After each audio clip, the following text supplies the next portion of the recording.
think we are going into a situation where if this is not managed well, the US dollar will cease to be the reserve currency because the US will cease to be an economic powerhouse. It will continue to be very strong, number 2, number 3 in the world after China and India. And I'm talking about 10 years down the road. But you're going to see a situation where there is no middle class. There's 10% that are wealthy and 90% that are struggling. SDBullion.com is a high-volume physical gold, silver, and precious metal dealer.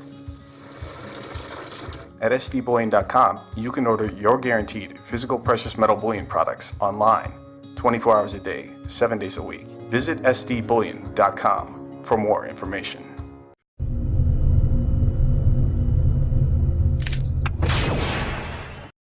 Welcome to another Silver Doctors exclusive interview. Today I'm excited to have my guest, Mr. Lior Gantz, with me from wealthresearchgroup.com. He's a market analyst, an investor, as well as an editor of the Wealth Research Group. So Lior Gantz, it's great to have you back on Silver Doctors. Thanks for having me. Well, Lior, I appreciate you having time to sit down with us and share your thoughts on what's going on around the global economy. I want to start off before we get too in-depth into our conversation, because I have a lot of questions I want to get to. But the first question, what are some things that has Lior Gantz concerned, given that we're almost halfway through the year 2019? What are some things you're keeping an eye on? I think the one thing that should concern everyone is the disconnect between the financial situation, the real financial economic situation in the US, and the way that the stock market behaves. It creates an illusion for everyday people that their jobs are safe and good and are on and they can expect higher wages because corporations flourish. And there's a few misconceptions there that I'd love to address if you don't mind. No, definitely. I would love to hear more of that. And speaking of which, I actually just came across an article that referenced about some of the growth in the equities market has to do with a lot of corporate buybacks. And so I'm assuming that might tie into those fictitious numbers that we have. But feel free to elaborate more on what you were just starting on. Yeah. So one thing that's important to understand is that the S&P 500 consists of 504 companies right now, which generate about half of their earnings not from the US. So one thing that's important to remember is that the 500 best US companies actually make, the majority of what they make, more than half, comes from outside of the US. So the US domestic consumption market, the engine growth for the world for the last 30 years, from the 80s onwards, it's just not there anymore. US companies rely on Europe and on Asia and emerging markets more than ever before. And that is an important signal because now Europe is slowing down to a halt. China is getting to a point where it's still very strong, right? 6% growth is amazing, but it's 6% growth is the lowest it's been since 1991. So though it is more than twice the rate of the US and more than 5 times the rate of Europe, it is weakening on its own right. So that is one thing that I really want to stress to people. The real employment, the unemployment rate of 3.6%, the U3, what the survey that the BLS, the Bureau of Labor Statistics issues, is false. There is 125 million people that are fully employed in the US and about 25 million that are on part-time. The BLS considers all of them as full-time. More than that, out of those 125 million jobs that are occupied, there could be one person that has 2 jobs or even 3 jobs, and he's considered another individual. They don't consider one person having 3 jobs as one person. It's 3 people. Mm-hmm. So the other thing that they do is they only consider everyone that has applied for a job in the last 30 days as part of their pool. So whoever has not came to the chamber in more than 30 days, they don't count him, even though he's more than stressed than the people who just lost their jobs. So he's in a bigger pearl. And so just those things would get you to about a 7.2, 7.3% unemployment rate, double what they're saying. But if you take it even further, you can reach a point where it's even as close to 11%. So about 30 million people are looking for jobs in the U.S. right now.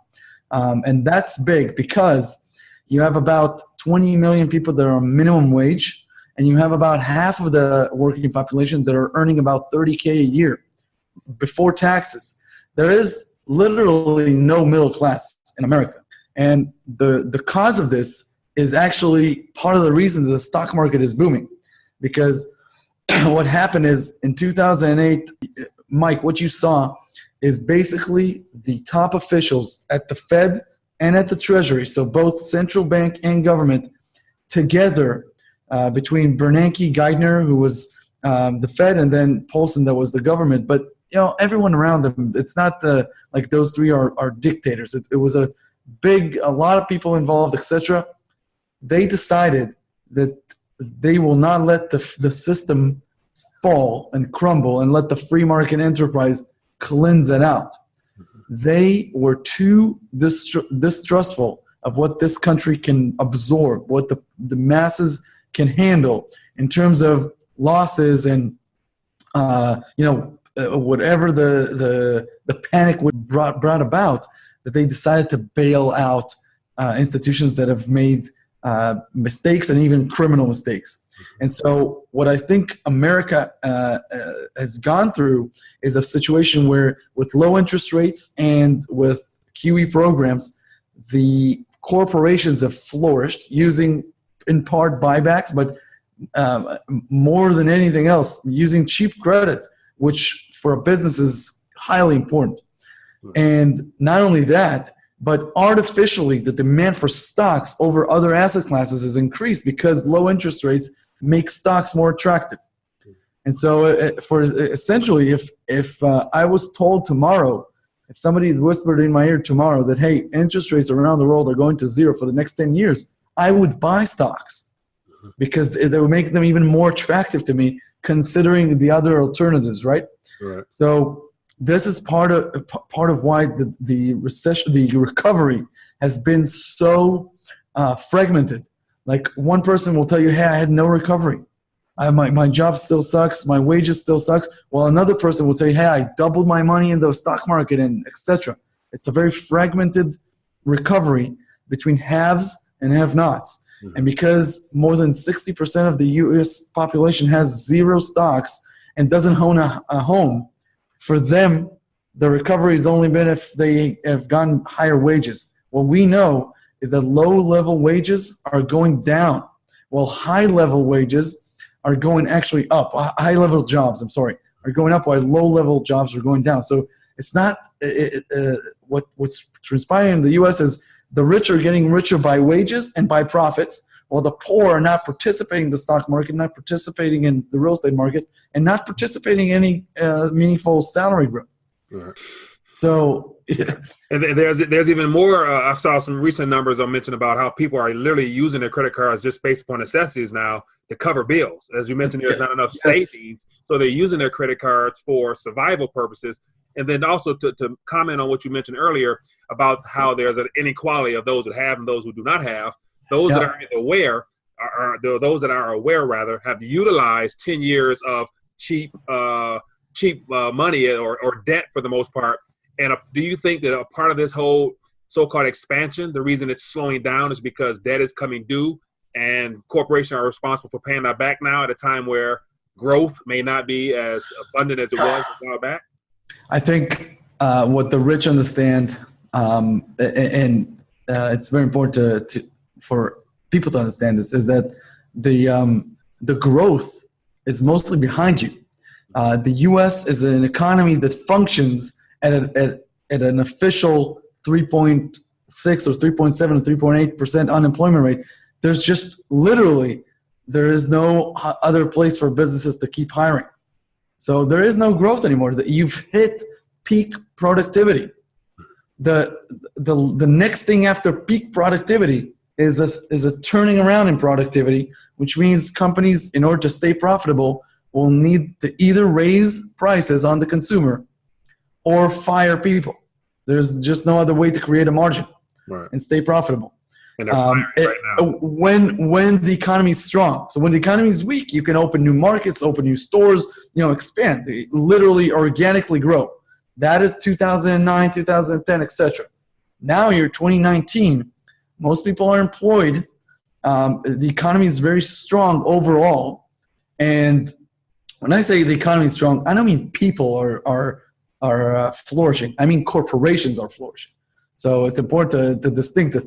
Brazil is the 7th largest economy in the world, GDP-wise. The poverty rate is insane. So you can be a very profitable economy, a very strong economy, when the majority of the people are basically toiling away without gaining anything meaningful in life. But as a country, the economy is very strong, right? So because it's concentrated wealth. Yeah. So this is what the U.S. has right now. And so going back to your question, what I think the billionaires and the hedge funds understand, and because this is what I'm hearing from them, is that look, there is no demographics that is going to chase this higher. Even still, you can still have expensive stock market for years on end, but it's not going to grow at 20%. It's going to go at 2 to 3 to 4% because that's essentially what's left. Now, if you create more credit, it will not create a situation where people will say, okay, I got to get more cheap credit because I can generate an arbitrage here. I can borrow at 3% or 2% and make 6%. Those days are over because you can still borrow at 3%, but you're going to make about 4%. So who's going to take that risk? And that's what's going to happen in the near future. And so if you go to wealthresearchgroup.com, we created like a number of special reports on these subjects. If you go to wealthresearchgroup.com/top, T-O-P, you're going to see a myriad, like a wide variety of special reports on this subject, on what people should understand immediately. Because for the average American, I think he needs to understand that salaries are not going up in the Western world. The investment world is basically closed to anyone who doesn't start off with $100,000 to $200,000 because it's going to grow at about 5% a year. So you're going to double your money every 10 to 12 years. Unless you have a meaningful nesting going into it, this is not what you should concern yourself about. And what I think people should understand is how to diversify, how to build secondary income streams, or how to pursue careers that do offer rags to riches opportunities.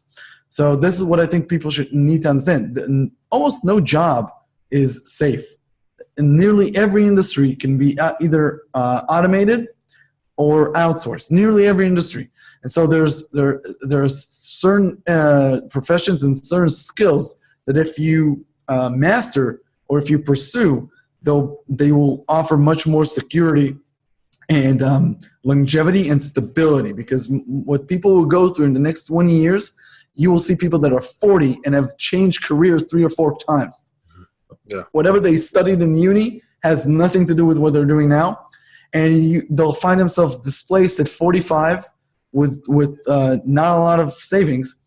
And then the government will need to step in. This is what I think is the next stage. If you're going to ask me, what I think will happen is the dollar will become essentially like the yen or like the euro, where they drop the rates to 0 and keep them there.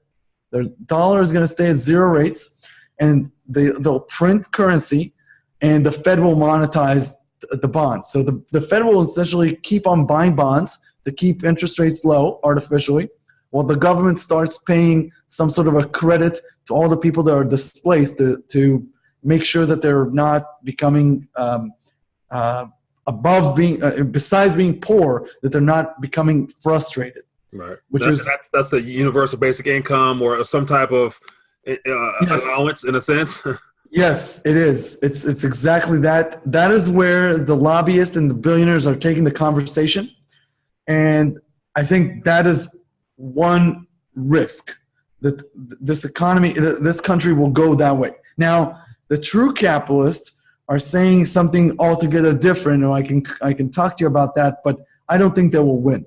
Mm-hmm. I think this movement is strong, and for people to say no to free money, tell me when the last time that has happened. If you're poor your kids open an empty fridge, you're going to take government money. You're not going to say to yourself, oh my God, this could cause inflation down the road.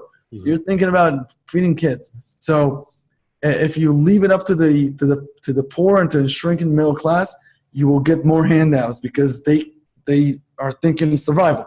Yeah. If you're thinking long term and how to build this country over, there's so many things that I can talk about, but I don't think I think we are going into a situation where if this is not managed well, the US dollar will cease to be the reserve currency because the US will cease to be an economic powerhouse.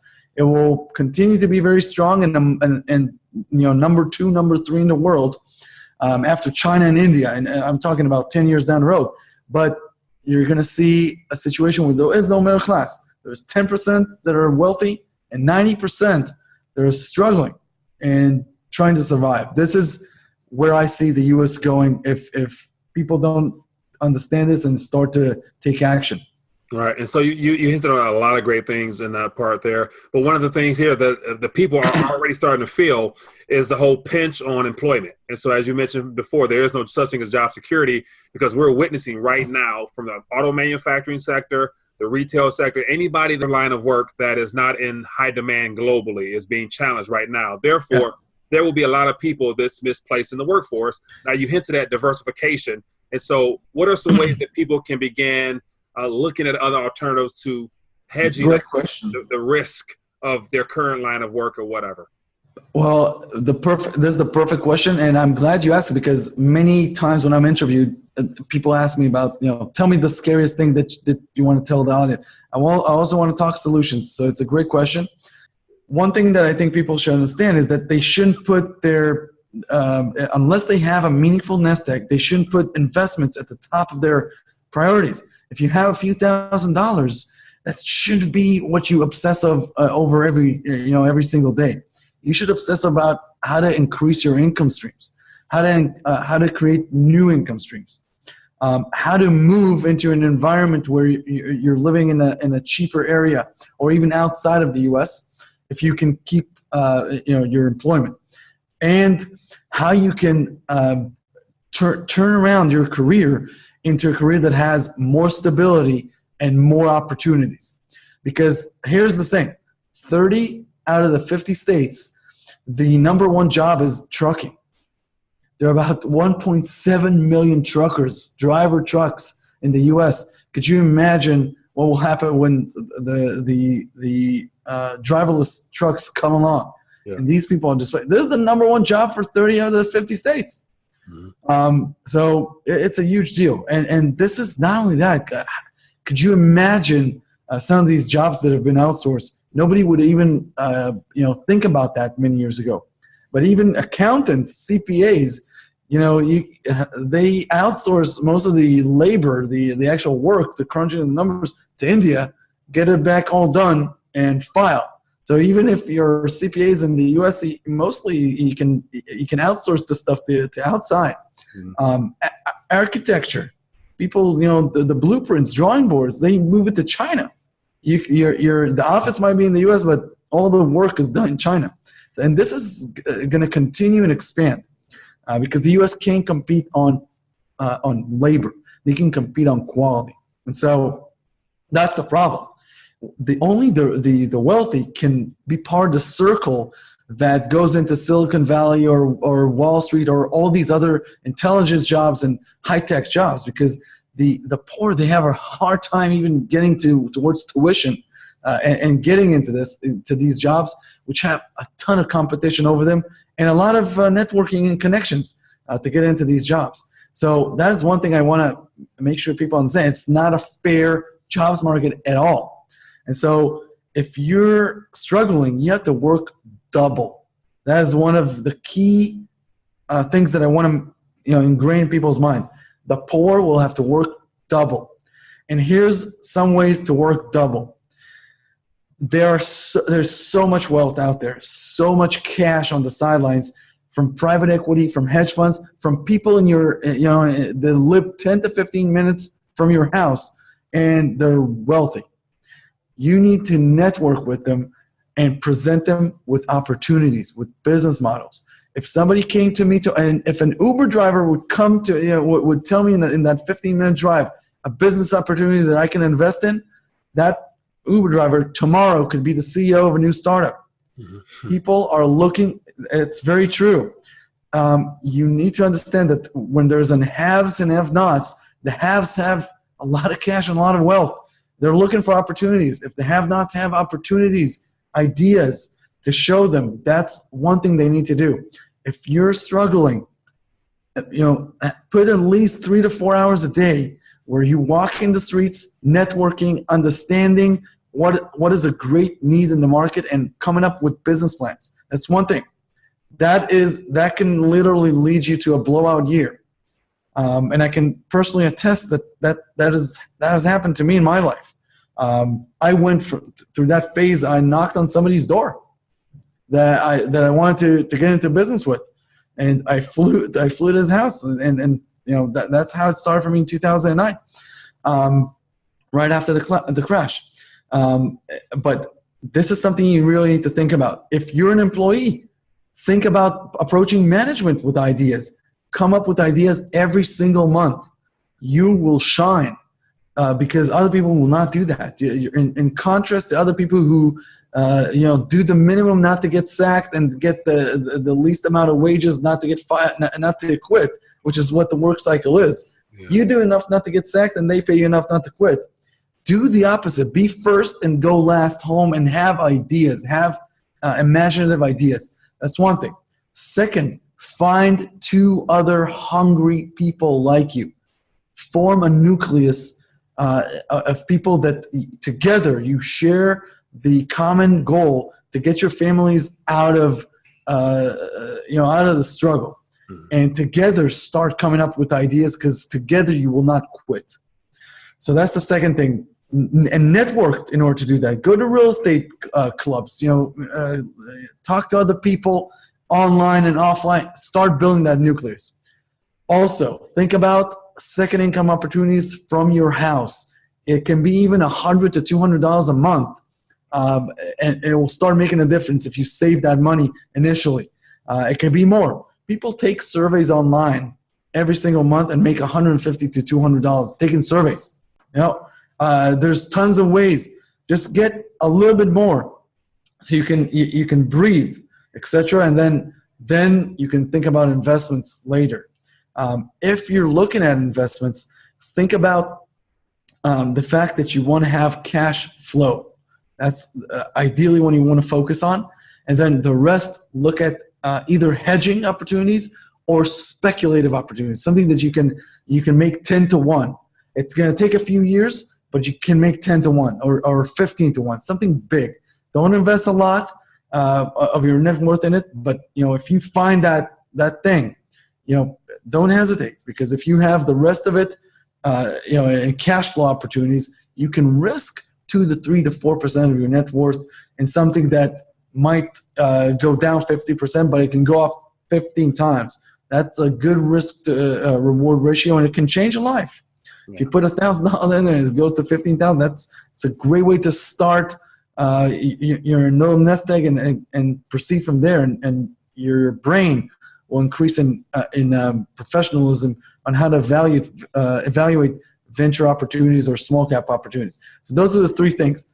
Come up with business plans all the time. Let your imagination fire up, and then find rich people. Then look at second income opportunities or at promising career paths. So really think about that. Think of stuff that will not get outsourced and move to those areas. Hospitality, tourism, treating the baby boomers, all of these areas you cannot outsource.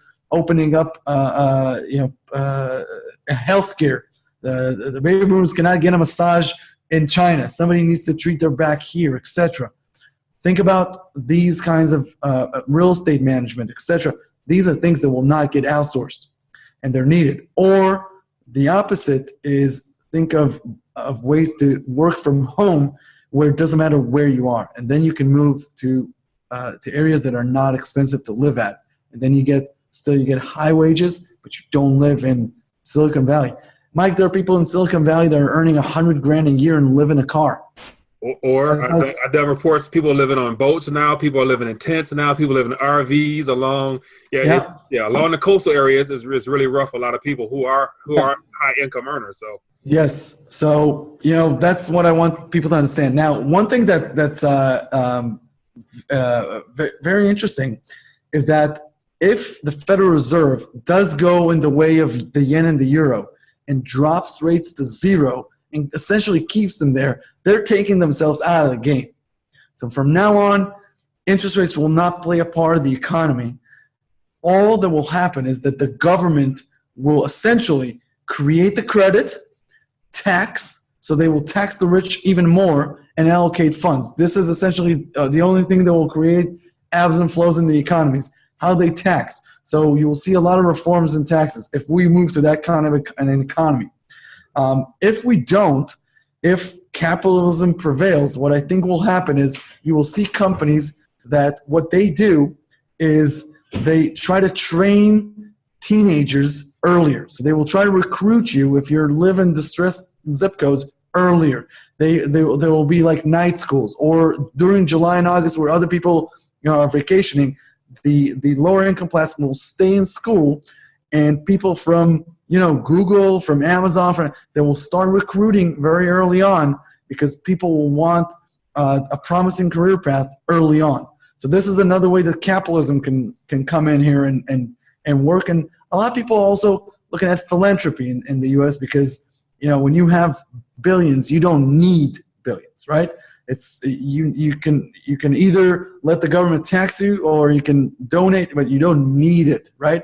Even if you leave your kids enough forever to live on, you still have enough, right? So this is what's happening in our economy, and you see it also. So there might be a golden age of philanthropy also.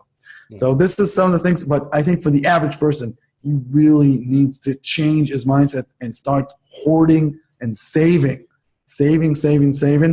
and looking at better ways to increase his income streams. Good. Well, Lior Gantz, once again, it's been great having you here at Silver Doctors. Look forward to continue to follow more of your work, as well as having you on in the future to get more of your assessment as we go through this slowdown and the things that will come from that. And hopefully, I hope you're wrong in regards to some of the things the Fed will do. But yeah, you never know. I hope I'm wrong.